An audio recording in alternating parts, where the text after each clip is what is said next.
কালমেঘ পাতাগুলো ধুয়ে পরিষ্কার করে নিয়েছি। এরপরে মিক্সি জারের মধ্যে ঢুকিয়ে নিয়েছি কিছুটা। এটার মধ্যে আর জল দিই, তো এটা পেস্ট করব ভালো করে। দেখো বন্ধুরা, কালমেঘ পাতাটা পেস্ট করে নিয়েছি ভালো করে মিক্সিতে। এরপরে ছোট্ট ছোট্ট বড়ি করব, রোদে শুকিয়ে নেব। দেখো বন্ধুরা, ছোট্ট ছোট্ট করে বড়ি দিয়ে দেবো, পুরো থালাটাই ভরে যাবে। তারপরে রোদে দিয়ে দেবো একটু,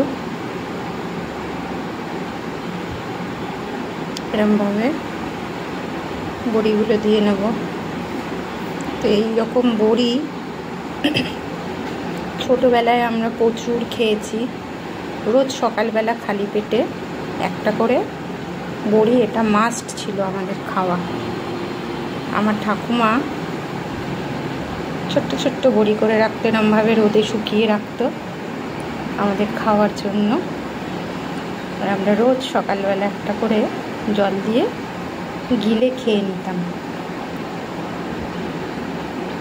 তো তোমরা এরকম কি খেয়েছো কখনো এই বড়ি, কালমেঘ পাতার বড়ি?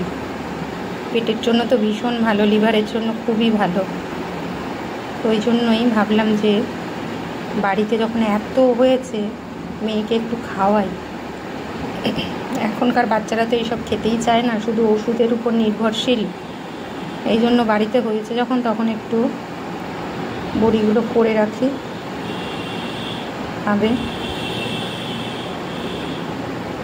সেরকম করে করে ছাদে দিয়ে আসবো শুকাতে। করে নিই সবটা, তারপর দেখাচ্ছি।